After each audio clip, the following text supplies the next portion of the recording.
오늘 함께 보실 말씀은 에스겔서 12장입니다. 11장을 마무리하고 12장의 내용으로 들어갑니다.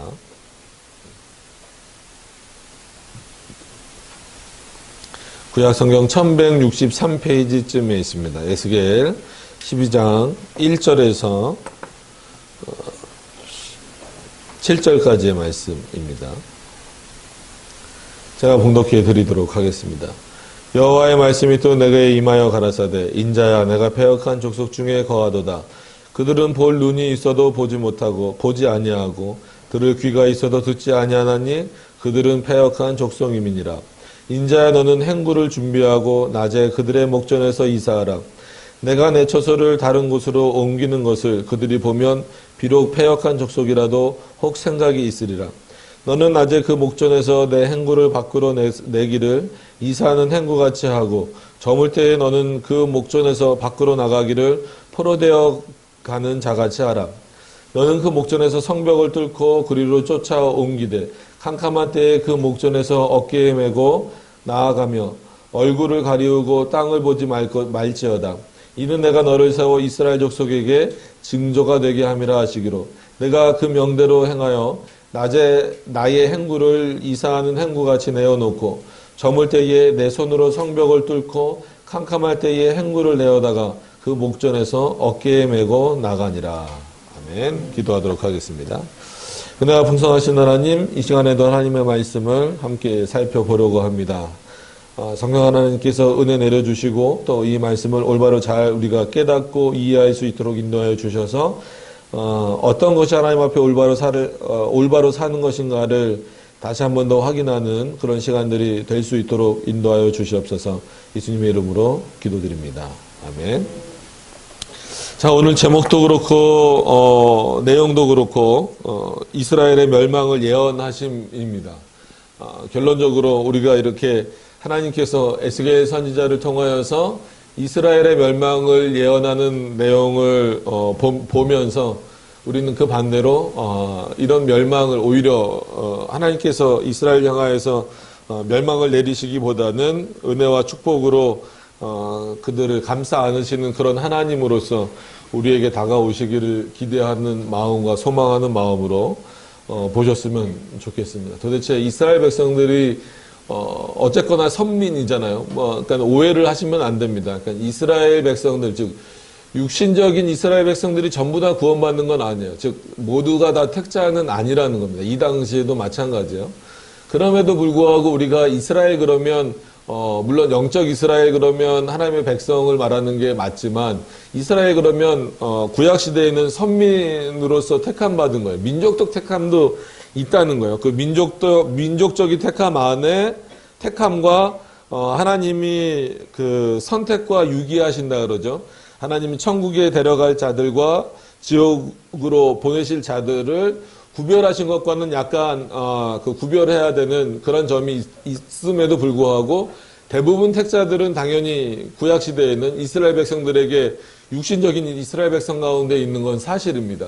그럼에도 불구하고 하나님께서 자신의 백성, 자신이 택한 이스라엘 백성들을 향하여서 멸망을 내리실 것을 말씀하시는 이유는 구원에서 탈락시키시겠다 이런 의미가 아니라 그만큼 이스라엘 백성들이 하나님의 말씀으로부터 멀어져 있다라고 하는 거죠. 그래서 궁극적으로는 이런 하나님의 말씀을 듣고, 즉 에스겔을 통한 하나님의 경고의 말씀을 듣고 그들이 돌아오기를 바라고 계시는 겁니다. 그러면 어떤 차원에 지금 이 이스라엘 백성들의 상태가 놓여져 있기 때문에, 그러니까 겉으로 보여지는 상태는 포로 가운데 있어요.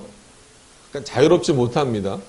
물론 그게 원인이 됐기 때문에 그게 원인이 돼서 나는 이렇게 자유롭지도 못하고 우리가 포로 가운데 있으니까 하나님이 우리를 돕지도 않으시니까 하나님 안 섬기겠습니다. 이런 논리로 나갈 수도 있지만 늘 그들이 포로 생활을 하게 되고 아니면 그 포로 생활 때문에 자유롭지 못하게 된 원인을 찾다 보면 그 원인은 어디에게 있냐면 하나님, 전능하신 하나님에게 있는 것이 아니라 패역하고 하나님을 멀리 떠나 있는 이스라엘 자기 자신에게 있다라고 하는 거예요.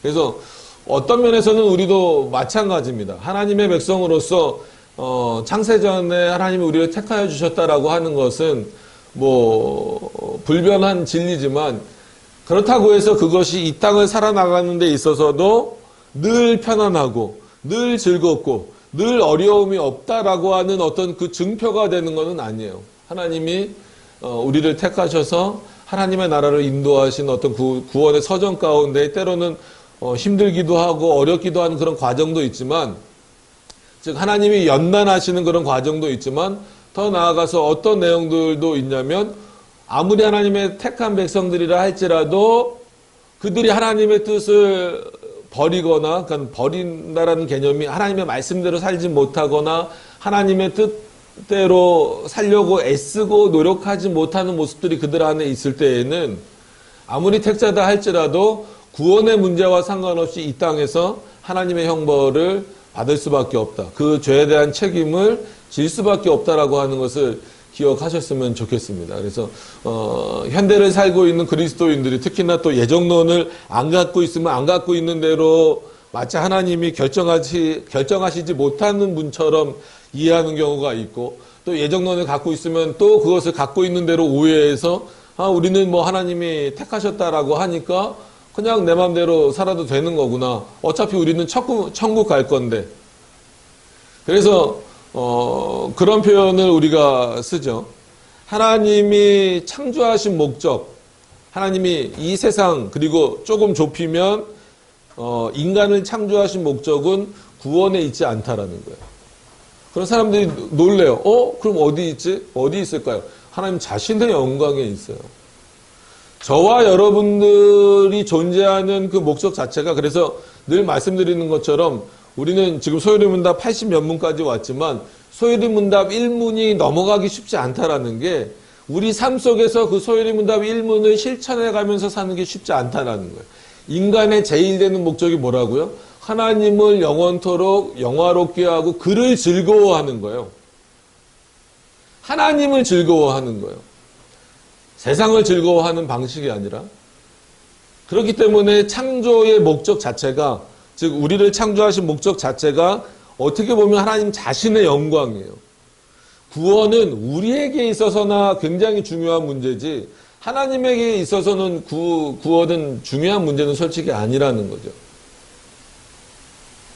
그렇게 살아가고 있는 사람들임에도 불구하고 어떻게 보면 에덴 동산에서부터 선과 악을 알게 하는 나무 열매를 따먹은 이후로 나서 하나님의 명령을 어긴 이후로 그들의 눈이 오히려 죄에 대해서는 밝아지고 의이신 하나님에 대해서는 이렇게 어두워져 버린 그런 결과가 결국은 이스라엘 백성들 안에도 나타나는 거예요. 여러 번 말씀하시는 이유가 내용이 뭐냐면, 너희가 주변 민족들보다 뛰어나거나 우수해서 내가 너희를 택한 게 아니라는 거예요. 그냥 내가 너희를 사랑했기 때문에 내가 너희를 택하였고, 너희를 통해서 내가 제사를 받고 예배를 받고 영광을 받기 원하는데, 그래서 내가 너희를 축복해줬고 언약도 맺어줬다. 그 언약의 내용이 여러분, 우리가 여러 번 반복하지만 너무나 귀한 내용 아닙니까? 너희는 나의 백성이 되고 나는 너희의 하나님이 된다. 여러분, 이거는 놀라운 거예요. 어떤 것과도 바꿀 수 없는 거죠. 그리고 창세기 15장 1절에 나오는 거, 보통 이제 창세기 3장이나 창세기 15장을 원복음 이렇게 말하기도 하는데, 그거는 이제 그냥 그렇게 넘어가시면 되지만, 창세기 15장 1절에 내가 너의 지극히 큰 상급이 되어주겠다. 하나님 자신이 우리에게 선물이 되어주시겠다라는 거예요. 그러니까 이 세상에서 어떤 선물이 하나님 자신보다 값어치가 있겠어요. 이 세상을 창조하신 그 하나님이 자신을 선물로 주시겠다. 누구에게? 이스라엘 백성들에게, 그리고 택자들에게. 그럼에도 불구하고 이스라엘 백성들은 하나님의 말씀대로 살지 못합니다. 떠나갔어요. 그 떠난 원인이 어디에 있냐면, 그토록 외치고 있는 인간의 의지, 그것으로 말미암아 떠나가고 있다라는 거예요. 그러니까 하나님이 우리에게 의지를 주셨을 때는, 그래서 논쟁 가운데 그 루터가 인간이 가지고 있는 의지는 노예 의지일 뿐이다라고 말했던 이유가, 그리고 자유 의지는 오직 하나님께만 이렇게 적용할 수 있다라고 표현한 이유가, 분명히 하나님께서 우리들에게 동물들과 다르게, 짐승들과 다르게 의지를 주셨을 때는 누구를 찾으라는 거예요? 하나님을 찾으라는 거예요. 형상을 주셨을 때는 그냥 단순한 모양이 아닙니다. 겉모양이 아니야. 하나님의 모양을 닮았다라고 해서 그런 표현 쓸 수 있어요. 하나님의 모양을 닮았다라고 쓸 수 있지만, 그렇다라고 해서 하나님이 우리처럼 이런 손과 발과 뭐 이런 형태를 갖고 계신 분이 아니잖아요. 영적으로 존재하시니까. 그 이유는 뭐냐면 이 우리에게 주신 손과 발과 눈과 귀와 같은 이런 역할들을 통하여서 다 누구를 예배하라는 거예요. 하나님을 온전히 예배하라는 거예요. 근데 이스라엘 백성들이 제일 그거를 못하고 있었죠. 그러면서 반대로는 어떤 마음을 가지고 있는 거예요? 아, 우리는 그래도 택함 받은 민족이니까. 자기네들은 하나님을 원망하기도 하고 미워하기도 하고 하나님을 떠나기도 하면서도 한편으로는 그래도 하나님은 우리를 지켜주실 거야라는 이런 생각을 가지고 있는, 자기네 삶이 어떻든지 간에. 오늘 본문으로 들어와서 한번 보세요. 자, 12절 1절에 보시면 여호와의 말씀이 또 내게 임하여 가라사대. 그러니까 에스겔이 계속해서 하나님의 계시를 받고 있는 겁니다. 인자야. 여기서 인자는 에스겔이라고 말씀을 드렸어요. 왜냐하면 성경의 다른 부분에 나오는 인자는 대부분 예수 그리스도를 가르치고 있기 때문에 그렇습니다. 인자야, 내가 패역한 족속 중에 거하도다. 그러니까 패역한 족속이라고 딱 하니까 이방 민족이라고 생각이 들 수 있지만, 지금 여기서 패역한 족속은 누구를 가리키는 거예요? 이스라엘 족속을 가리키는 거예요. 하나님이 자신의 백성을 향하여서 너희들이 이미 패역해졌다라는, 그만큼 너희들에게 있어서는 겉으로는 여전히 제사나 이런 것을 드리고 있을지 몰라도 다 나를 떠나 있다라는 거예요. 그 떠나는 방식이 얼마나 무서우냐면 겉모양도 그렇지만 자기 안에서 그렇게들 됐다는 거예요. 보시면 패역한 족속 중에 거하도다. 왜 그들이 패역해졌냐면 그들은 볼 눈이 있어도, 그죠? 그러니까 볼 눈이 있음에도 불구하고 보지 아니하고, 보지 못하고라는 표현을 쓸 수도 있지만 보지 아니하고에서는 조금 더 강하게 어떤 의미가 들어있는 거예요? 의도적으로 안 본다는 얘기예요. 볼 수 있음에도 불구하고 안 본다라는 거예요. 더 나아가서 들을 귀가 있어도 듣지 아니하고, 얼마나 하나님의 말씀이 많이 전해졌어요. 에스겔뿐만 아니라 예레미야 시대 때부터 그러니까 그 전으로 거슬러 올라가면 그렇게 구약 시대는 아무리 오래 살았어도 이사야 시대 사람들이 지금 살기는 이 에스겔 시대에 살기는 좀 어려우니까 그렇게 하나님의 말씀이 계속해서 전해졌음에도 불구하고, 그리고 이스라엘 백성 하면 그냥 떠오르는 게 뭐예요? 하나님의 말씀을 듣는 거잖아요. 그러면 여러분 바꿔 말하면 이게 이제 문제예요. 이스라엘 백성들이 겉모양으로 행하는 모습으로 하나님의 말씀 듣는 일을 소홀히 했을까요? 아니에요. 날마다 드리는 제사를 여전히 드린단 말이에요. 에스겔의 말을 싫던 좋던 간에 듣고 있단 말이에요. 보고 있단 말이에요. 하나님의 역사를 보고 있단 말이에요. 그럼에도 볼 수 있음에도 보지 아니하고 들을 수 있음에도 듣지 아니한다라는 것은 뭐냐면 의도를 가지고 하나님을 떠난다라는 거예요. 오히려 누구를 섬기라고 그런 의지를 주셨는데 하나님을 섬기라고 주신 의지를 가지고 누구를 떠나는 거예요? 하나님을 떠나는 거예요.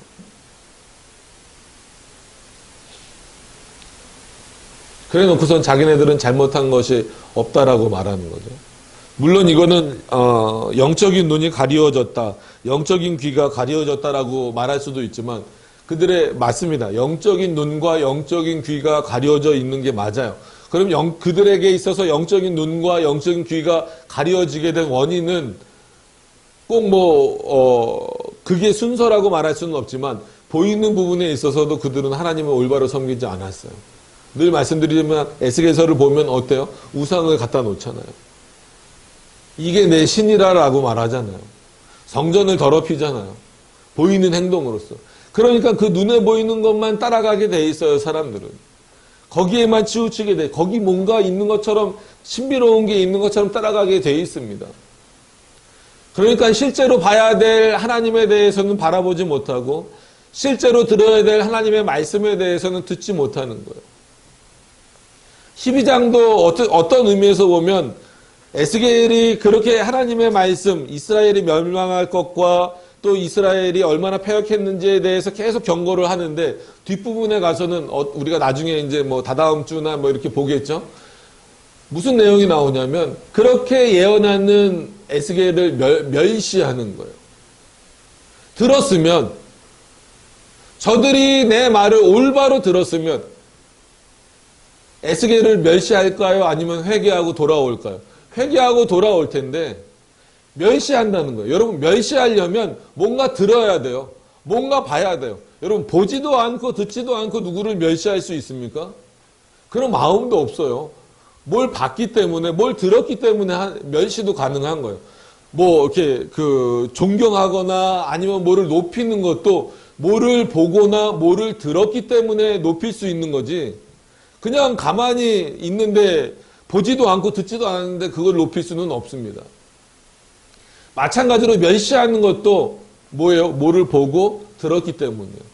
그럼 왜 멸시합니까? 보고 들었을 때 별거 아니다라는 거예요. 그렇지 않을 것 같다라는 거예요. 그게 옳지 않은 것 같다라는 의미예요. 그런 차원에서 이스라엘 백성들에게 하나님께서 말씀하시는 이유가 뭐냐면 에스겔을 통해서 하시는 뭐냐면 그들이 패역한 백성이 됐는데 왜 패역하냐면 내 말을 볼 수 있음에도 불구하고 보지 않는다라는 거예요. 들을 수 있음에도 불구하고 듣지 않는다. 근데 그 가운데 누가 있다? 바로 너가 있다라는 거예요. 왜 이 말씀을 오늘 이 말씀을 하시는 이유는 뭐냐면 그 패역한 이스라엘 가운데 있는 에스겔을 다른 지역으로 옮기심으로 말미암아 그 옮겨가는 과정을 보여주심으로 말미암아 이스라엘이 한편으로는 이스라엘에게 내려질 진노로부터 즉 멸망으로부터 에스겔은 빼내시겠다라는 의미와 더불어서 너희가 이것을 보고 하나님께로 즉 내게로 돌아오기를 또 바라시는 어떤 그런 의미도 있다라고 하는 차원입니다. 그래서 어떤 면에서는 그 마음이 패역하다라고 하는 건 지금 시대도 마찬가지죠. 하나님의 말씀을 들을 수 있잖아요. 여러분 지금 수도 없이 하나님의 말씀이 어떤 식으로든 여러분 듣고 싶으면 들을 수 있잖아요. 그 말씀을 제대로 된 말씀을 들어야죠. 보고 싶어도 지금 기독교 채널도 많고 엄청나게 많잖아요.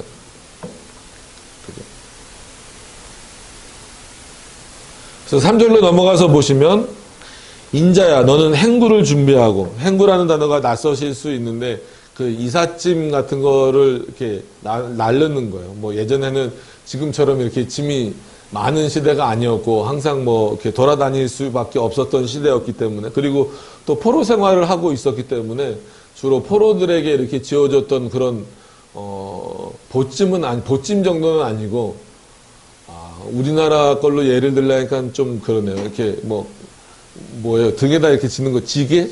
약간 지게 같은 어떤 그런 모습이에요. 그러니까 뒤에다가 이렇게 이만한 거, 옷이나 약간의 가재도구나 이런 것들을 담을 수 있는 거죠. 그러니까는 여기 이제 어르신들이 좀 계시니까 마치 그 6.25 때 피난 가듯이 당장 아주 필요한 것만 가지고 쫓겨가듯이 할 때 주로 이제 썼던 게 바로 이 행구라는 그런 겁니다. 그래서 인자야 너는 행구를 준비하라.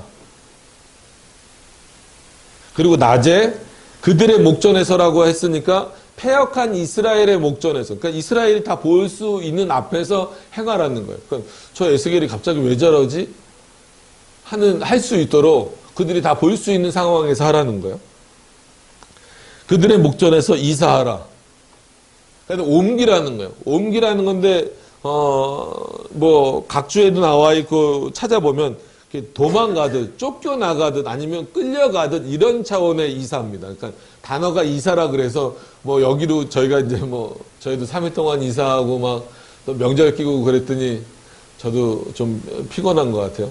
피곤하고 소화도 잘 안 되고 오늘 좀 이렇게 멍한 것 같기도 하고 그런데 그런 이사가 아니라 쫓겨나가다. 아까 말씀드렸던 것처럼 행군은 뭐라고요? 포로들이 주로 이렇게 들고 있는 그런 상태였어요. 그거를 가지고 거기다 짐을 담아서 나가라, 이사라 하니까 쫓겨나가듯이 이제 나가는 모습을 보여주라는 거예요. 그러니까 왜 그럴까? 왜 에스겔이 갑자기 저러지? 라는 의문을 가질 수 있도록.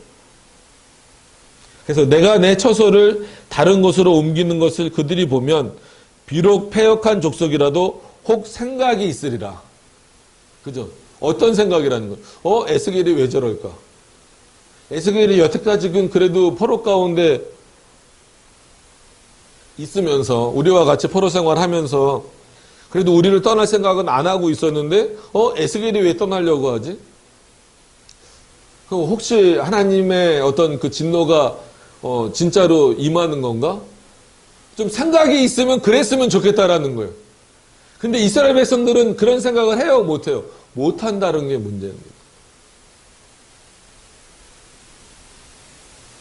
어떤 하나님의 그런 징조나 이런 것들이 보여짐에도 불구하고 그런 것들을 깨닫지 못하는, 하나님의 말씀을 깨닫는다라고 하는 것은 물론 성령 하나님께서 깨닫게 하시는 거지만, 이 기록된 말씀을 통해서도 깨닫게 하시는 거지만, 때로는 그런 여러 징조들을 통해서 깨닫게 하시기도 합니다. 물론 이거를 어떤 세대주의나 이런 식으로 이해하시면 안 되지만, 지금도 하나님은 그런 징조를 보여주고 계시는 거예요. 그래서 어떤 차원에서 늘 말씀드렸던 것처럼 한국 교회는 일정 부분 하나님의 경고를 받으면서 동시에 이렇게 하나님의 말씀이 점점 한마디로 이렇게 죽어져 가고 제대로 온전히 전해지지 못하는 모습들을 보면서 일정 부분 하나님의 형벌 가운데 그 형벌이 진행되고 있다라는 생각을 많이 갖는다라는 거예요. 그래서 오히려 이런 모습을 보면서 참된 성도는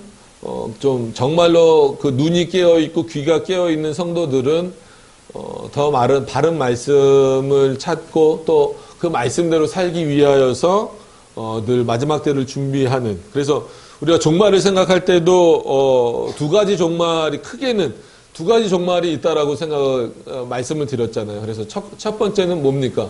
오히려 개인적인 종말이에요. 그러니까 예수님이 언제 오실까? 이게 물론 제일 큰 거긴 하지만 예수님이 언제 오실지는 몰라요.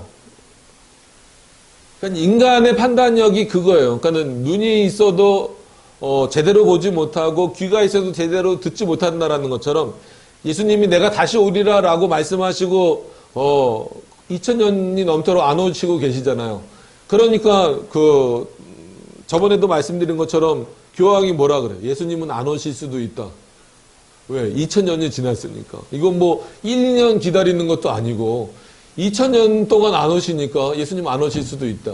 이게 인간의 생각이라는 거예요. 하나님의 말씀을 올바로 봤다라고 한다면, 정말 그가 해석하는 성경이 오류가 없다면 그렇게 표현할 수 없겠죠. 어떤 면에서는 성령께서 그의 눈을 가리시는 거예요. 귀를 가리시는 거예요. 지금 그런 사람들이 점점 늘어가고 있는 모습을 보면서 단순히 교회 교인이 줄어들기 때문에 문제다. 그게 걱정이다. 그 정도에서 멈추면 안 됩니다. 왜 줄어들까? 왜 떠나갈까? 청년은 청년대로 떠나가고 아이들은 아이들대로 숫자가 줄어들고 장년부는 장년부대로 줄어드는 이유가 사회, 경제, 정치 이런 여러 가지 많은 문제들 때문이기도 하겠죠. 그럼에도 불구하고 제일 중요한 것은 뭐냐면 하나님의 말씀이 없기 때문이라는 거예요. 많은 사람들은 그럴 겁니다. 아니 지금처럼 이 미디어도 많이 발전되고 정말 대한민국처럼 교회가 얼마나 많은데 그래서 밤에 이렇게 비행기에서 쭉 내려오면 뭐밖에 안 보인다 그래요. 십자가밖에 안 보인다고 할 정도잖아요. 그래서 겉으로 보기에는 이 이스라엘 백성들처럼 이 당시 이스라엘 백성들처럼 겉으로 보기에는 어때요? 화려해요. 하나님을 잘 섬기는 것 같아요. 수많은 교회들이 있어서 하나님의 말씀이 잘 전해지고 있구나라고 생각을 하고 있습니다. 다른 교회를 비판하려고 하는 것이 아니라 그러나 그 중에 과연 제대로 하나님의 말씀을 보고 제대로 하나님의 말씀을 듣는 자들이 얼마만큼 있느냐 이거예요. 그래서 우리가 바른 교리, 바른 신학을 찾자라고 말씀드리는 게 거기 있는 이유입니다.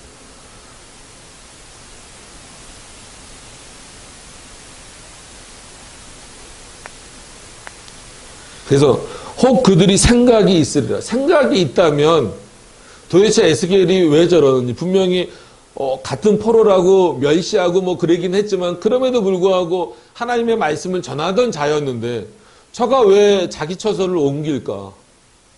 그래서 생각이 있다면 뭐 에스겔에 가서 묻든지 아니면 우리가 뭘 하나님 앞에 잘못했나라고 생각이라도 해볼 텐데 아마 이들은 그런 생각이 없는 것 같아요.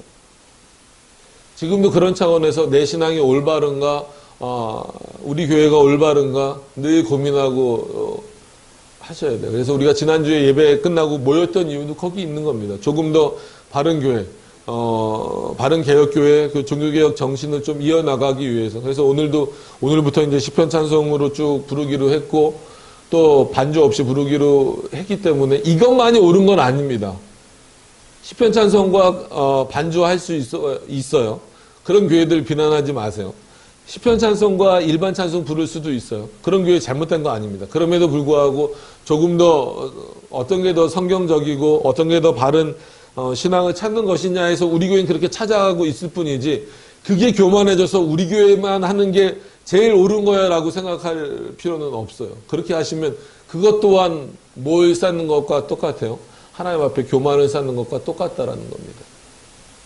오히려 그럴수록 더 겸손히, 바른 것을 알면 알수록 더 겸손히 하나님의 그 말씀 앞에 무릎 꿇을 수밖에 없어요. 근데 그러지 못한 모습들이 보이면 안 된다라고 하는 겁니다. 자, 본문으로 더 들어가서 보시면, 너는 낮에 그 목전에서, 그 목전이니까 계속 누구 앞에서 행하라는 거예요. 이스라엘 백성들입니다. 그 낮에 그 목전에서 내 행구를 밖으로 내기를 이사하는 행구같이 가고, 저물 때에 너는 그 목전에서 밖으로 나가기를 포로되어 가는 자같이 하라. 의미가 이제 그렇게 보이죠. 그러니까 밤이라고 하는 것은 상징적이긴 하지만 어둡잖아요. 뭔가 보이지 않잖아요. 그래서 뭐 빛이 가리워졌다, 진리가 가리워졌다, 뭐 이런 의미도 쓰기도 하지만, 한마디로 이렇게 뭐 끌려나가거나 아니면 도망가거나 어디로 이렇게 뭐, 그래서 우리나라의 말 중에서도 뭐 야반도주 뭐 이런 표현이 있잖아요. 그러니까 낮에 이렇게 가면 다 들키잖아요. 근데 밤에 컴컴한데, 지금이야 뭐 우리나라도 밤은, 이게 밤입니까? 그죠? 불 다 켜져 있고 막 그런데, 이때만 해도 밤에 뭐가 보이겠습니까? 저 해질 무렵에 그렇게 나가기를 포로가 되는 자 같이, 마치 끌려가는 자 같이 하라라는 거예요. 도대체 이렇게 시키시는 이유가 뭘까라는 거예요. 반대로, 그럼 에스겔 입장에서는 지금 분명히 하나님께서 이스라엘 백성들을 향하여서 내가 계속해서 하나님의 말씀을 증거해야 되는데 왜 내 처소를 옮기시려고 할까? 그리고 그것도 포로들이 담고 있는 것과 그런 행구를 메고 낮에도 보여주고 실제 옮기는 것은 밤에 옮기라고 하신 이유가 뭘까? 에스겔도 그 의문을 품을 수 있다라고 하는 거죠. 그러니까 그런 모습들을 보면서 하나님께서 오늘 말씀을 통하여서 정말 하시고자 하는 그 말씀의 내용은 어떤 거겠어요? 마치 너희가 포로로 있는 것, 실제로도 포로 되어졌지만 그렇게 포로된 것보다 더 중요한 것은 뭐냐면 하나님의 말씀을 떠나 있는 것 자체가 어디에 포로된 것과 마찬가지예요. 세상에 포로된 것과 마찬가지잖아요. 그런 차원에서 너희가 어디로 다시 돌아가야 되냐면 하나님의 말씀으로 돌아가야 되는데, 결국 그러지 못하면 너희는 그렇게 그 이방인들에게 끌려다니는 듯한 모습으로 살아갈 수밖에 없다라고 하는 거예요. 그죠? 마치 능력 없는 자처럼 한국교회가 이 문화를 이끌어가지 못하고 세상에 그냥 빠져 살아가는 그 모습은 어떻게 보면 전능하신 하나님을 믿는 자의 모습으로 서 있지 못하는 것과 똑같다라고 하는 겁니다. 하나님은 전능하신데, 물론 하나님이 전능하신 분이기 때문에 우리도 전능하다 이런 논리로 가면 큰일 납니다. 하나님이 전능하신데, 그럼에도 불구하고 하나님이 전능하신데, 그 전능하신 하나님을 믿는다라고 말하는 우리들이 하나님을 온전히 그 전능하신 하나님으로 고백하고 믿지 못한다라고 한다면 그것이 참된 믿음일까?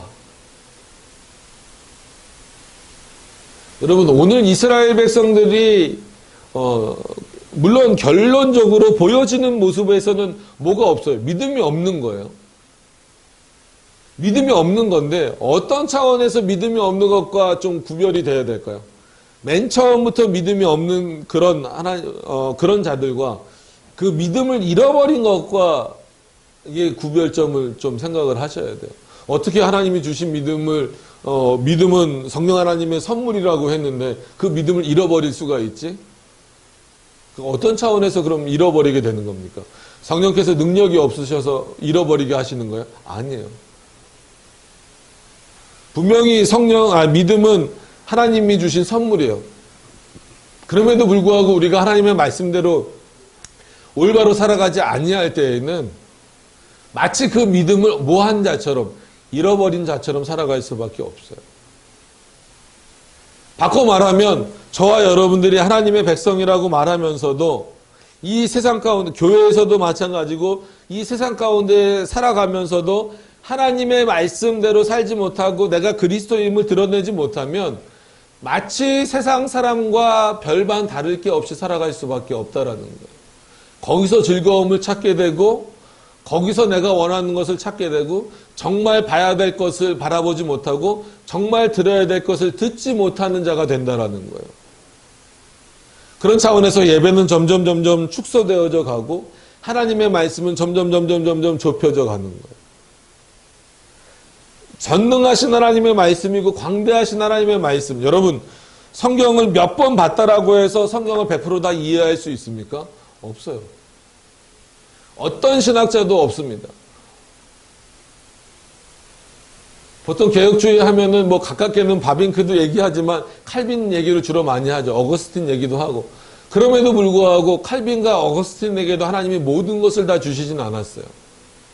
그 얘기는 뭐냐면 하나님의 말씀은 말 그대로 하나님이 주신 그 전능하신 말씀이기 때문에 유한한 인간이 이 하나님의 말씀을 전부 다 이해한다? 그거는 불가능해요. 난 하나님의 말씀을 전부 다 이해하고 있다. 그것은 교만이란 얘기예요.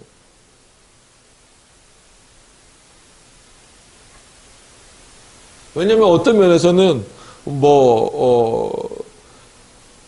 목사들이 쉽게 빠질 수 있는 교만 중에 하나가 뭐냐면 설교를 여러 번 하고 같은 본문을 여러 번 설교하다 보면 어떨 때는 여러 번 했던 설교인데 여러 번 했던 본문인데 이걸 굳이 그렇게 열심히 또 준비해야 될 필요가 있나? 지난번에 했던 것처럼 그냥 하지. 그런 경우가 그런 마음이 들 때가 있어요. 그럴 때마다 정신을 번쩍 차려야 되는 거죠. 하나님의 말씀이 날마다 새롭게 들려져도 똑같은 본문을, 예를 들어서 제가 52주를 똑같은 말씀을 전한다 할지라도 그 말씀은 매주 달라질 수밖에 없고 또 듣는 여러분들도 또 다르게 들으실 수밖에 없는 것은 왜냐하면 그 말씀 가운데 역사하시는 분이 누구이기 때문에 살아계신 하나님이기 때문에 그래요. 이 본문, 예를 들어서 이 본문은 이렇게 해석되어져야 된다. 행구는 이렇게 해석되어져야 되고, 어떻게 무슨 뜻이고, 원어로 보면 무슨 뜻이고, 그러니까 히브리어로 보면 무슨 뜻이고, 헬라어로 보면 무슨 뜻이다. 그러니까 더 다른 뜻으로는 해석할 것이 없다. 그러니까 이 본문은 이제 더 이상 우리는 안 봐도 돼. 그렇게 말하는 것이 하나님 앞에서 얼마나 교만한 것인가. 날마다 새롭게 더 깊은 것을 깨닫게 하시는 그 하나님의 은혜를 우리 스스로가 거절하고 있는 것과 똑같은 거예요. 그러니까 이건 불강력적인 은혜와는 조금 다른 의미입니다. 교만의 차원에서 하나님의 말씀을 향하여서 눈을 닫고 귀를 닫는다라는 거예요. 그게 결국은 패역의 모습으로 가는 거고 하나님을 떠나는 모습으로 가는 거예요. 뭘 들고 있으면서. 차라리 이거를 난 안 믿는다라고 이렇게 옆에다 던져놓으면 모르겠어요. 근데 이걸 들고 있으면서 하나님의 말씀을 들고 있으면서 다른 길로 가는 게 문제라는 거예요. 전형적인 그게 예전에 이스라엘의 모습이었고, 어떻게 보면 지금 한국 교회도 그래요. 성경 안 보는 교회가 어디 있습니까?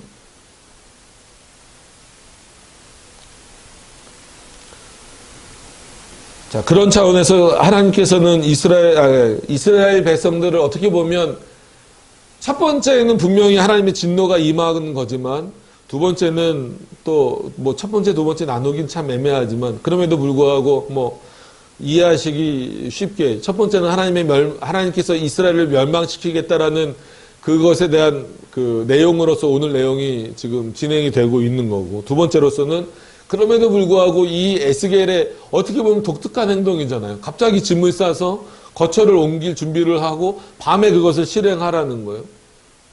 그것을 이스라엘 목전에서 패역했지만 그들이 보고 혹시 깨달을까봐, 깨닫기를 원하시는 마음에서 그렇게 하시는 거예요. 그러면서 5절로 넘어가서 보시면, 너는 그 목전에서 성벽을 뚫고 그리로 쫓아 옮기되, 패역한 이스라엘 백성들에게서, 자, 성벽을 뚫으라고 해서 여러분 이 부분은 문자적으로 보시면 안 됩니다. 성벽을 뚫으면 어떻게 될까요? 실제로 만약에 여러분 성벽을 뚫으면 어떻게 될까요? 여러분 지금 이 이스라엘 백성들이 있는 이 성벽은 예루살렘 성벽일까요? 아니면 이방 민족의 성벽일까요? 이스라엘 백성들이 모여 있긴 하지만 포로로 모여 있기 때문에 당연히 이방 민족의 성벽이잖아요. 그러면은 지키고 있는 건 누가 지키고 있는 거예요? 이방 민족이 지키고 있는 거예요. 누가 도망가지 못하도록. 이스라엘 백성들을 포로로 잡았으니까 포로가 도망가지 못하도록 잡고 있는 거예요. 지켜야 되는 거예요. 근데 성벽을 뚫어요? 그만큼 어렵다는, 지금 어디 뭐 하기가 어렵다라는 거예요. 그 성벽을 뚫고 나가기 어렵다라는 거예요. 그럼에도 불구하고 뚫고 나가라라고 명령하셨을 때에는 에스겔에게 오히려 일반 상식적으로는 불가능한 일을 지금 명령하시는 거예요. 그죠? 그러니까 한편으로 생각해 보시면 패역한 이스라엘이라는 백성들 앞에서 행구를 메고 이사를 갈 준비를 하는 모습을 본다면 누가 또 보고 있을까요? 그들을 포로로 삼고 있는 갈대아인들이 그 모습을 볼 수 있을까요? 없을까요? 보고 있겠죠. 그럼 한마디로 그 사극들 많이 보셨으니까 뭐를 철저히 하라? 경계를 철저히 하라는 거죠. 그런 상황 가운데서 아무리 밤이 되었다 할지라도 성벽을 뚫고 나간다면 그 정상적으로 나갈 수 있겠습니까? 아니에요. 첫 번째로는 그럼에도 불구하고 에스겔이 이 명령을 실행으로 옮기려고 하는 이유는 누구의 명령이기 때문에? 하나님의 명령이기 때문에. 때로는 하나님은 어떻게 보면 이 세상의 질서를 넘으실 수 있는 분이에요. 하나님이시기 때문에. 거기서 다른 이유를 달면 안 됩니다. 하나님이시기 때문에 가능한 거예요. 그 정도의 믿음이 없으면 너희는 겨자씨와 같은 어떤 그런 믿음도 없느냐라고 말씀하시는 거고 똑같은 거예요. 이 산을 들어서 저 바다에 옮길 수 없느냐. 실제로는 불가능하죠. 근데 그게 믿음이라는 거예요. 그걸 믿는 게 믿음이라는 거예요.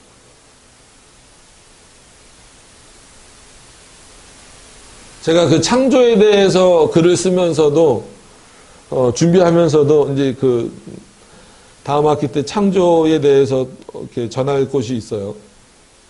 준비하면서도 우리는 뭐 젊은 지구, 오래된 지구 막 이런 거 갖고 과학자들이 싸워요. 근데 그걸 다 설명드릴 수는 없지만 그런 걸 보면서 참 믿음이 없다라는 생각을 많이 갖는 게, 여러분 하나님이 6일 동안 창조를 하셨다는 걸 믿으셔야 돼요. 그러면서도 그거는 누구를 위해서, 누가 이해하기 위해서 그렇게 창조하신 거예요? 우리가 이해하기 쉽게 하기 위해서. 그래서 구약의 안식일을 마치 하나님이 6일 동안 일하신 것처럼, 그리고 제7일에 안식하신 것처럼 너희도 쉬어라.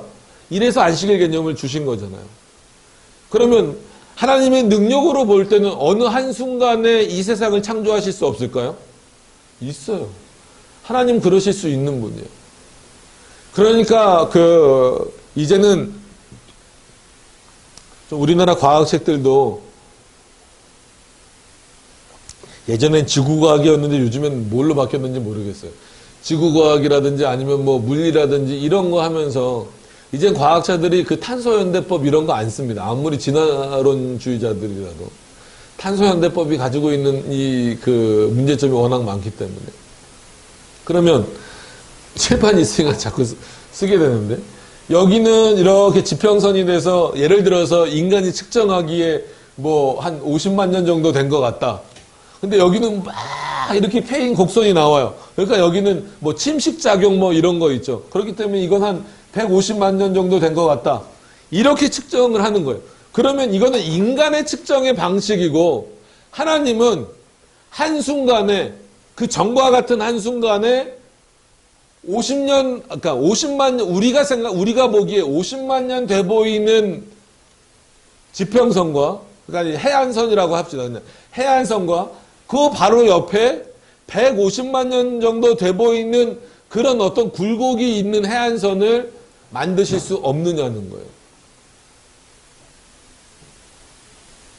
세상의 지식으로 가득 찬 사람들은, 과학의 지식으로 가득 찬 사람들은 없다라고 말하는 거예요.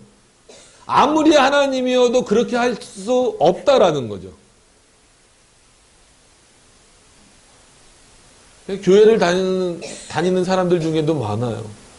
그래서 제가 언젠가 한번 말씀드렸잖아요. 고등학교 때까지 굉장히 신앙이 좋았는데, 당연히 창조론을 믿었는데, 이 친구가 의대인가 의대가 아니고 그거 뭐죠? 생명공학과인가 뭐 이런 비슷한 학과를 가서 배우다 보니까 이런 거가 이제 막 지식이 들어오니까 아니다 싶은 거예요. 그래서 나중에 상담을 하기를 창조론을 못 믿겠다라는 거예요. 왜 못 믿느냐 그랬더니 이런 걸 어떻게 설명할 거냐는 거예요. 그러니까 그렇죠, 맞죠. 과학으로 보면 이 설명이 안 되죠. 6일 만에 창조하셨다. 그렇기 때문에 뭐 유신진화론이나 뭐 이런 거 하는 사람들이 뭐 해요? 그 하루는 우리가 생각하는 그런 24시간이 아니고 하루는 뭐 진짜 뭐 몇억 년, 몇십억 년 그거를 말하는 거다. 심지어 바빙크조차도 그 초반 3일은 상당히 긴 시간이다 이렇게 표현을 해요. 나머지 낮과 밤을 정확하게 나눈 그 3일은 24일이지만 그 요미라는 단어를 말할 때 24시간이지만 앞에 3일은 그건 상당히 긴 시간이다라고 표현을 할 정도예요.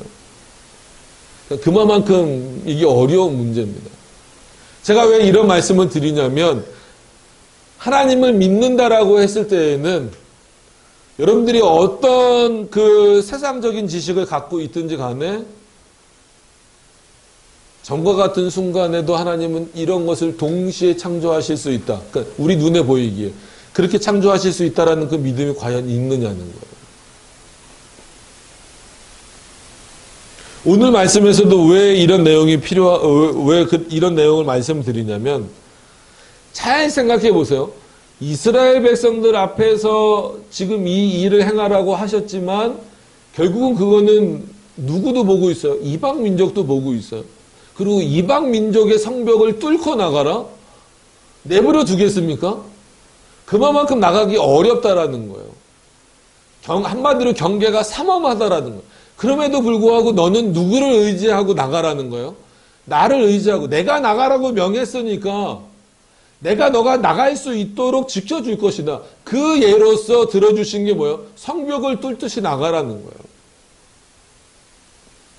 너가 정말 내 말을 이스라엘 백성들에게 전할 수 있는 그런 어떤 믿음을 가지려면 저 성벽을 뚫고 나갈 만큼의 어떤 그 믿음이 너 안에 있지 않냐면, 아무도 너 말 안 듣는데. 그렇잖아요. 우리가 에스겔서 보면 다른 선지자들과 다르게 좀 권위를 인정받지 못했어요. 왜냐면 같은 포로 생활도 했었고 그랬었기 때문에. 그래서 오늘 본문에서는 오히려 에스겔에게도 더 큰 믿음을 요구하시고 보여주시는 거예요. 반대로, 그러니까는 이 2절 말씀을 반대로 하시면 돼요. 어떻게 보면 인자야 내가 패역한 족속 중에 거하도다 라는 표현은 누구와 누구를 구별하는 거예요. 그러니까 겉으로 보기에는 에스겔도 누구 민족이에요?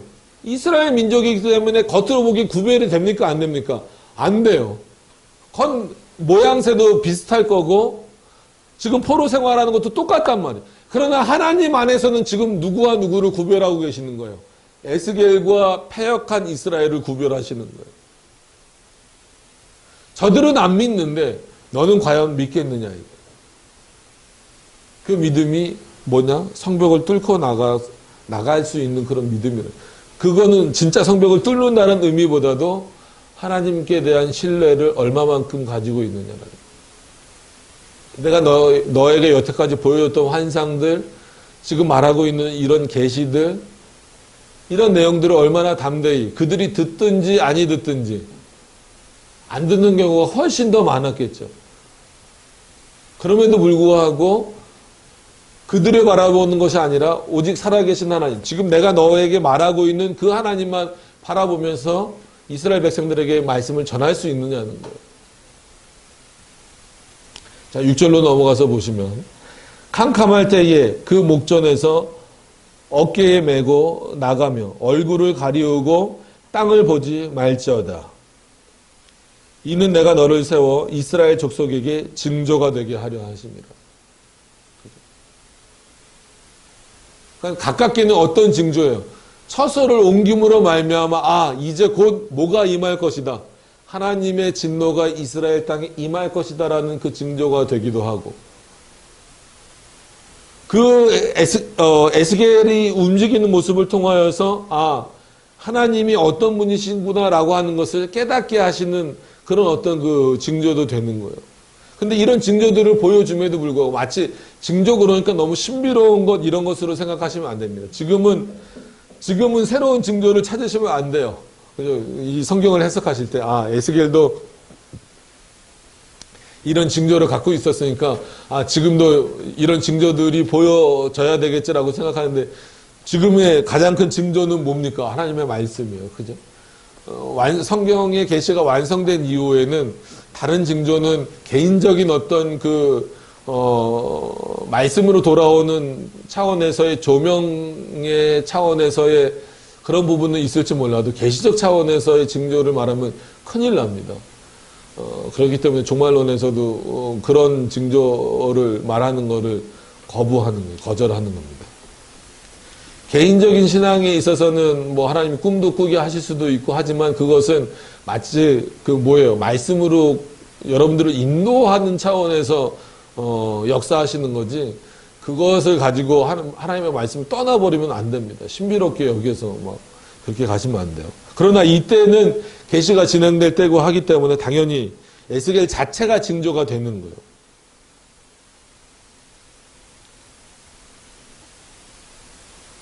자, 그래서 어쨌거나 캄캄할 때에 나아가라 그랬어요. 캄캄할 때에 그 목전에서 어깨에 메고 나아가며 얼굴을 가리우고 땅을 보지 말지어다. 이는 내가 너를 세워 이스라엘 족속에게 징조가 되게 하려 함이라. 그러니까 이런 징조가 됨에도 불구하고 깜깜한 밤에 낮에 나갈 수도 있지만 깜깜한 밤에 나간다라고 하는 것은 숨어서 나간다 이런 의미보다도 그만큼 이스라엘 백성들이 얼마만큼 영적으로 이렇게 한마디로 뭐라 그럴까요? 더 하나님으로부터 멀어져 있는 상태인가를 좀 확인할 수 있어야 돼요. 그래서 하나님의 빛이 비춰지지 않는 그 시기에도 여전히 자신의 백성은 자신의 백성을 통하여서는 하나님이 역사하시지만 그럼에도 불구하고 전체적으로는 이렇게 빛이 가리워지는 어떤 그런 모습을 보이게 되는 거죠. 그러니까는 낮을 껌껌하게 하셨다라는 것보다도 그런 의미로 받아들이시는 게 아니라 껌껌한 밤에 이 일을 하게 하신 이유가 뭘까라고 하는 것을 여러분들이 한번 생각을 해보셔야 됩니다. 그것은 그만큼 이스라엘 백성들이 많은 것들로 인하여서 어두워졌다라고 하는 거예요. 그리고 실제로 또 이스라엘 백성들뿐만 아니라 어쨌거나 이 이방인들의 눈을 즉 그들을 이렇게 뭐라 그럴까요? 이렇게 경비하고 있는 이렇게 뭐죠? 못 나가게 이렇게 딱 막고 있는 사람들을 통하여 뚫고 지나가야 되니까 그런 차원에서 전역을 하나님께서 택하신 거죠. 7절에 보면 그렇게 표현합니다. 내가 그 명대로 행하여 낮에 나의 행구를 이사하는 행구같이 내어놓고 저물 때에 내 손으로 성벽을 뚫고 캄캄할 때에, 그러니까는 좀 나눠져 있죠. 낮에는 다 누구나 다 그냥 다 볼 수 있게, 그리고 좀 저물 때에는 어둑어둑해질 때에는 손으로 성벽을 파라. 이 얘기는 뭐예요? 한마디로 도망갈 구멍. 이스라엘 백성들, 약간 이방인들을 피해서 지나갈 곳을 찾아 놓으라는 거예요. 너가 열심히 찾으면 보일 것이다라는 거예요.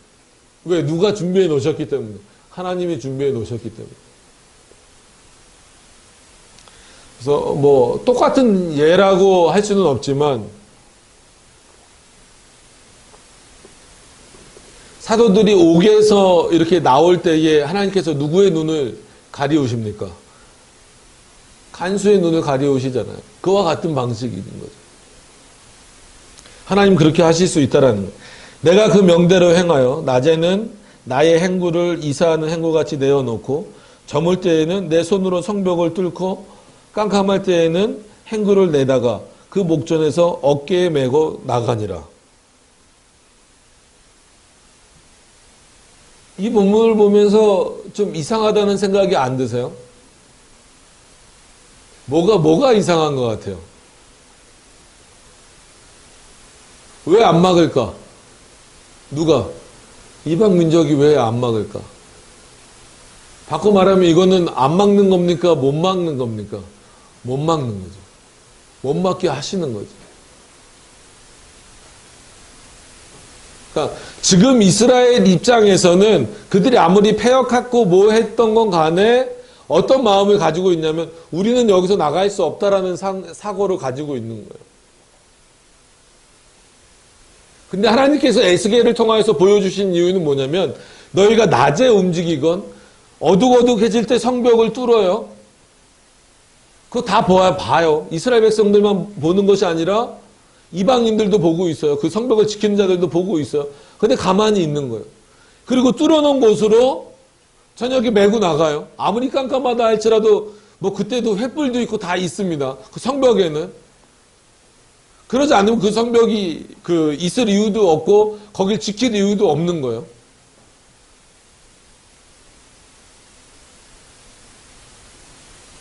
하나님께서 누구를 지키시는 방식이에요. 자신의 백성을 지키시는 방식을 대표적으로 누구를 들어서 보여주신 거예요? 에스겔을 통하여서 보여주신 거예요.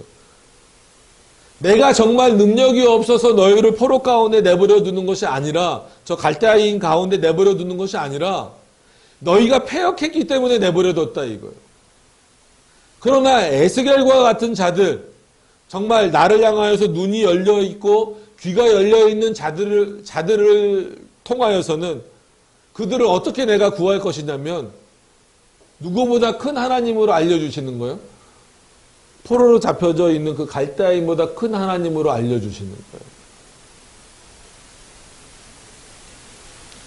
여러분, 그래서 우리가 그런 표현 많이 쓰잖아요. 뭐 가끔 감사헌금을 드릴 때도 그 내용을 쓰는 경우도 있지만 아니면 범사에 감사합니다. 아니면 만사형통하게 해주세요 라고 하잖아요.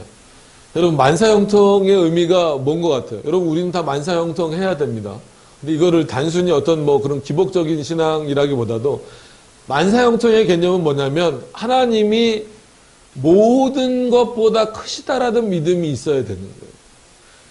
즉 예수 그리스도를 믿으면 어떤 문제가 닥쳐오지 않는다라고 생각하시면 안 돼요. 오히려 예수 그리스도를 믿음으로 인하여서 더 큰 문제가 닥쳐올 수도 있어요. 그럼에도 불구하고 우리가 만사형통한다라는 표현을 쓸 수 있는 것은 뭐냐면 더 그것보다도 그 닥쳐오는 문제나 고난이나 상황이나 이런 것보다도 하나님은 더 크신 분이라는 거예요. 그런 믿음이 과연 있냐는 거죠. 그 믿음이 있는 자들에게 하나님께서 피할 길을, 그 문제들을 뚫고 나갈 길들을 열어주신다라고 하는 거예요. 여러분, 그래서 만사형통이라고 하는 것은 예수 그리스도를 믿으면 아무 문제도 안 생깁니다라고 설명하시면 큰일 납니다. 그거야말로 그렇게 설명하면 성도들 다 떠나가요. 아무런 문제가 왜 없습니까? 정말 수많은 문제들을 누가 이기게 하신다라는 거예요? 통과하게 하신다라는 거예요? 하나님께서 통과하게 하신다라는 거예요. 어떤 면에서 보면 에스겔은 지금 그 믿음이 있는 거예요. 똑같은 포로예요. 같이 포로예요. 그 성벽을 바라보고 있어요. 성벽을 포로되어서 성벽을 바라보고 있으면 그 위에서 진짜 한마디로 그 당시로 무장을 했으니까 칼 같은 거 메고 창 같은 거 들고 있는 그 군사들이 보일 거 아니에요. 얼마나 무시무시합니까? 저기를 뚫고 어떻게 나가나? 그 믿음이 줄어들 수밖에 없어요. 어떤 면에서는 여기선 패역한 족속이라고 나와 있지만 여러분, 우리가 세상을 바라볼 때도 마치 그런 모습으로 바라보면 우리 믿음은 쪼그라들 수밖에 없어요. 여러분, 이 세상 얼마나 커 보입니까? 위대해 보입니까? 그래서 세상에서 조금이라도 권력을 가지려고 사람들이 애쓰는 거 아니에요.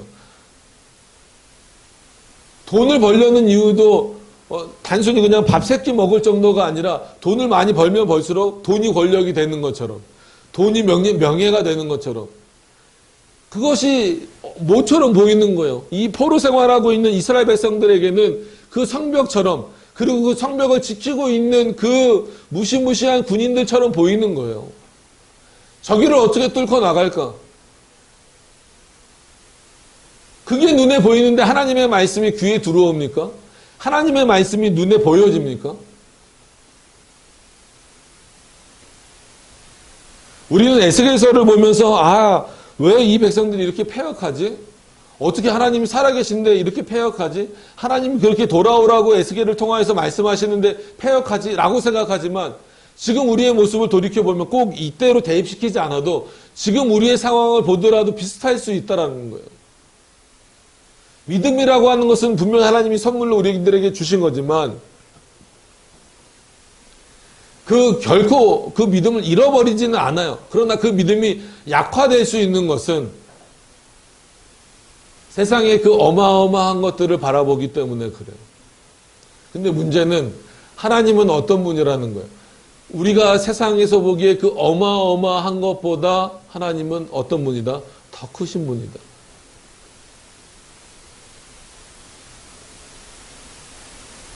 그 모든 문제들을, 그래서 신약 성경에도 나오잖아요.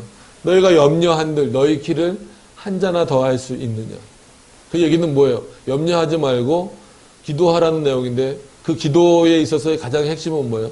하나님께 대한 전적인 신뢰와 하나님께 대한 경외함이에요.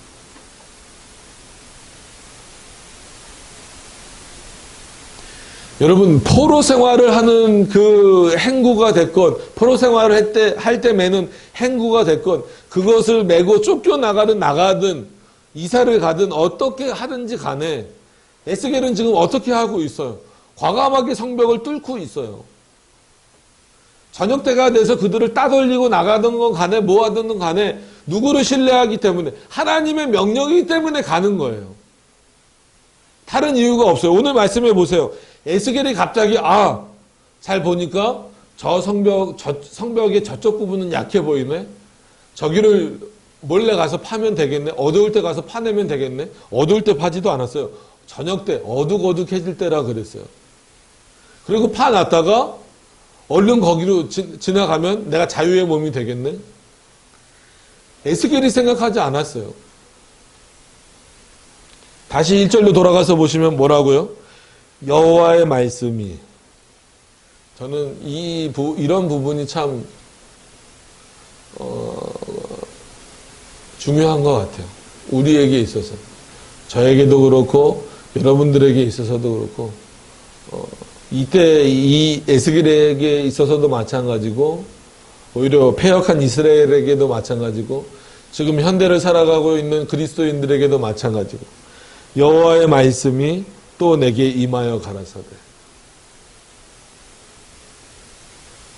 오늘도 우리는 동일한 차원에서 하나님의 말씀이 여기 임하고 계시는 거예요. 새로운 계시가 주어진다라는 것이 아니라 이 하나님의 말씀을 통하여서 다시 한 번 더 우리가 하나님의 뜻을 깨닫게 된다라는 거죠.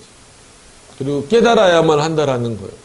이거를 그냥 옛날 이야기로 하나님께서 이스라엘을 향하여서 경고하시는구나. 이스라엘의 멸망을 경고하시는구나. 근데 그렇게만 생각해버리면 근데 그게 나랑 무슨 상관이지? 라고 생각할 수 있다라는 겁니다. 그러면 다른 경고와는 조금 내용이 달랐잖아요. 그죠? 그때 전에 우리가 11장까지만 볼 때만 하더라도 너희들이 이러면 안 된다. 너희들이 이랬다. 뭐 했다. 그랬는데 이건 그게 아니라 12장에 와서는 분명히 이스라엘의 멸망에 대한 경고인데 누구를 옮기시는 거예요? 에스겔을 대표로 해서 어떻게 보면 택자들을 옮기시는 거예요. 택함 받은 자들을 옮기시는 거예요. 우리가 다음 시간에 한 번 더 볼 겁니다. 그 제목도 똑같이 다를 거예요. 이스라엘의 멸망을 예언하신 두 번째에서 볼 건데 7절 이후의 내용을 쭉 보시면 그런 내용들이 나와요. 남겨서 에스겔과 같이 그 칼의 위협에서 벗어나도록 하시는 거예요.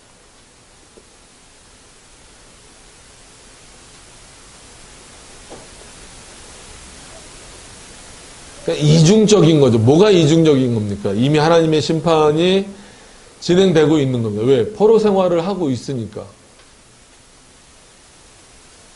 그럼에도 불구하고 또 다시 하나님이 이스라엘을 멸망시키시겠다라고 말씀하시는 거예요. 그것은 단순히 포로된 자들과 또 이스라엘에 실제로 남아있는 자들까지 다 포함해서 말씀하시는 거죠. 그러면서 우리에게 보여주시는 내용은 뭐냐면 그 믿음이 뭔가. 여러분들 한번 생각해 보세요. 믿음은 우리가 분명히 얻을 수는 없는 겁니다. 우리 스스로가 절대로 얻을 수는 없는 거예요. 그리고 그 믿음을 지켜나가는 데 있어서도 분명히 하나님의 도우심이 필요합니다. 성령 하나님의 도우심이 필요합니다. 그럼에도 불구하고 인간의 그 악한 본성은 하나님의 말씀을 볼 수 있음에도 보지 않아요. 아니면 보더라도 믿지 않아요. 듣더라도 믿지 않아요. 신뢰하지 않아요. 늘 말씀드리는 것처럼 우리가 이 자리에 앉아 있다라고 해서 모든 게 다 온전한 것은 아닙니다. 정말 하나님을 얼마만큼 신뢰하고 있느냐, 얼마만큼 바라보고 있느냐, 내 삶 속에서 이것이 얼마만큼 실천되고 있느냐라고 하는 거예요.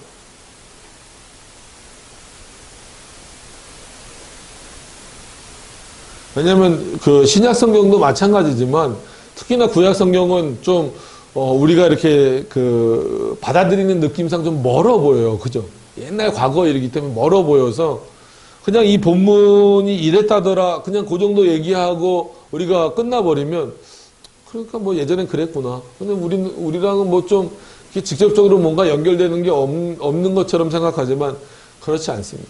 그때나 지금이나 하나님이 동일하신 것처럼 인간의 패역함도 동일하다는 거예요. 그러니까 하나님이 동일하시다는 차원과는 좀 다른 동일함이겠죠. 단어를 그렇게 우리가 지금 제가 써서 그렇지만 그때 패역한 이스라엘이나 지금 우리의 모습이나 그렇게 다르지 않다라는 거예요. 그러니까 어떤 면에서는 우리는 지금도 이렇게 모여서 좋은 얘기 듣기를 원해요. 너희 참 잘한다. 그렇게 해야지. 그럼 하나님이 복 주실 거야. 만사형통하게 해주실 거야. 이 세상에서도 잘 되게 해주실 거야. 어려움이 없게 해주실 거야. 근데 오히려 바울은 뭐라 그래요? 나와 함께 그리스도의 고난에 동참하자 그러잖아요. 그럼 이 이율배반적인 문제들을 어떻게 해결해 나가실 거냐는 거예요. 그럼 그리스도를 믿으면서 받는 복이 도대체 뭐냐는 거예요. 하나님을 온전히 섬기면서 받는 복이 뭐냐는 거예요. 오늘도 그냥 보기에는 에스겔은 마치 야반도주하는 것처럼 보여요. 그러나 하나님께서 더 크게 보면 하나님께서 에스겔을 구별해내시는 방식이에요. 그리고 나서 패역한 족속에게, 패역한 이스라엘 족속을 향하여서는 멸망을 내리시는 그 멸망을 경고하시는 그 내용이에요. 여러분, 하나님의 경고를 우습게 들으시면 안 됩니다. 하나님의 말씀을 우습게 들으시면 안 됩니다. 2000년 동안 예수님이 오시지 않았다라고, 예수님이 안 오실 것 같다라는 그 무모한 생각은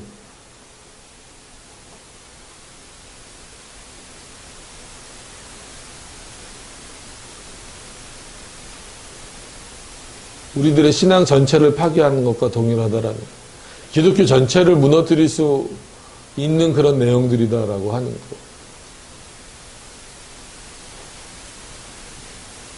수요일날 고린도전서를 보면서 말씀드렸던 것처럼 아주 작은 것 하나, 별것 아닌 것 하나가 우리들의 신앙을 무너뜨리고 또 교회를 무너뜨릴 수 있는 어떤 그런 방식이에요. 이 나라를 무너뜨릴 수도 있는 그런 방식입니다.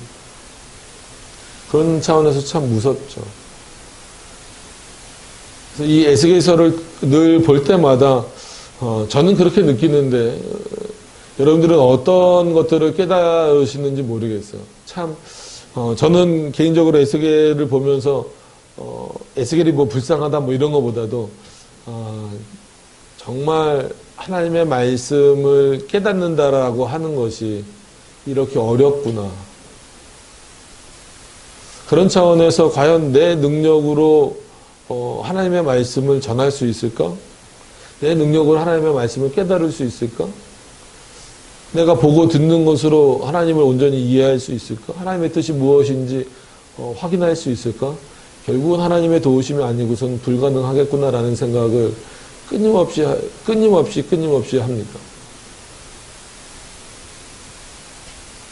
그래서 에스겔뿐만 아니라 모든 성경이 저에게는 어렵기도 하고 그런 차원에서 어려워요. 그 말씀을 올바로 깨닫는다라는 차원에서, 그리고 그 깨닫는 대로 산다라는 차원에서 쉽지 않은 문제. 그래서 어렵습니다. 왜냐하면 솔직한 얘기로 배운 내용으로 그냥 학교에서 배운 것으로 하다 보면 어렵지 않아요. 그런 차원에서는. 어느 본문이나 지금 어디 설교해 주세요 그러면 어디든지 할 수 있어요. 그럼에도 불구하고 어렵다라고 말씀드리는 것은 누가 살아계시기 때문에, 하나님이 살아계시기 때문에 그래요. 지금도 마찬가지입니다. 여러분들이 하나님이 살아계심을 믿는다라고 한다면 여러분들에게 볼 수 있는 눈을 주신 그 하나님을 통하여서 하나님만 온전히 바라볼 수 있을 것이고, 있어야 될 것이고, 들을 귀를 주신 하나님을 통하여서 하나님의 말씀을 온전히 들으실 수 있어야 된다는 거예요. 여러분들의 가시적인 눈으로 보이는 것.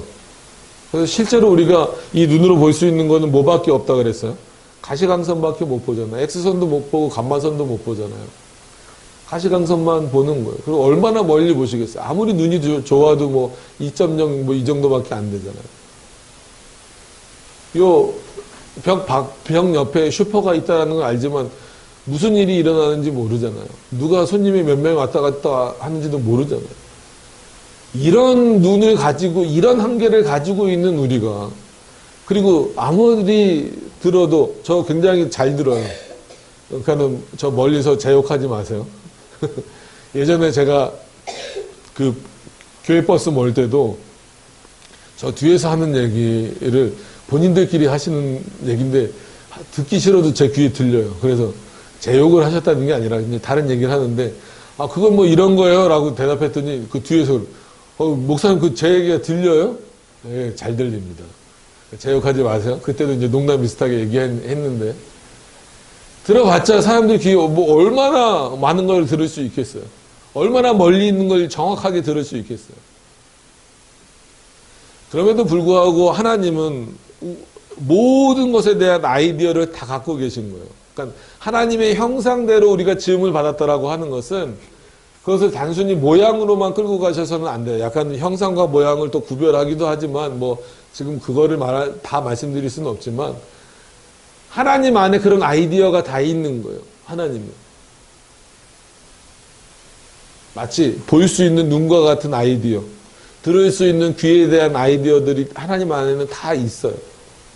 그래서 그것을 우리에게 부여해 주셨는데 그것을 가지고 오히려 하나님을 찾지 않고 하나님을 떠난다라고 한다면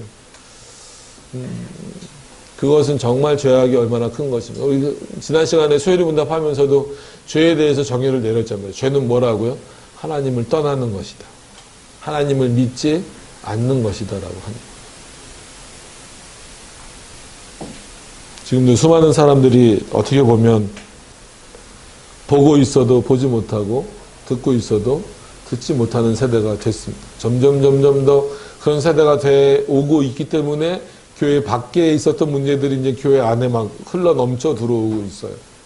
그것을 얼마만큼 경계하면서 살아갈 수 있느냐에 대한 문제는 다시 한 번 더 에스겔의 처소를 옮기시는 모습을 통하여서 하나님의 역사가 어떻게 진행되어지고 있는가라고 하는 것은.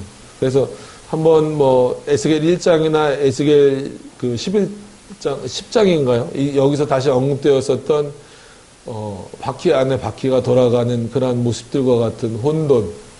그럼에도 불구하고 하나님은 자신의 계획과 질서 안에서 역사하시는 역사하심이 있다라고 하는 것을 기억하면서 에스겔을 통해서 다시 한 번 더 이스라엘에게 내려질 진노와 더불어서 또 에스겔의 믿음을 통하여서 다시 한 번 더 믿는 자들의 믿음이 어때야 하는가를 우리들에게 보여주고 있다라고 하는 것을 기억하실 수 있는 우리 성도님들이 되셨으면 좋겠습니다. 그래서 다음 시간에 한 번 더 8절부터의 내용을 통하여서 이스라엘에게 내려지는 진노가 어떤 것인지를 다시 한 번 더 다른 방식으로 또 한번 살펴보도록 그렇게 하겠습니다. 기도하시도록 하겠습니다.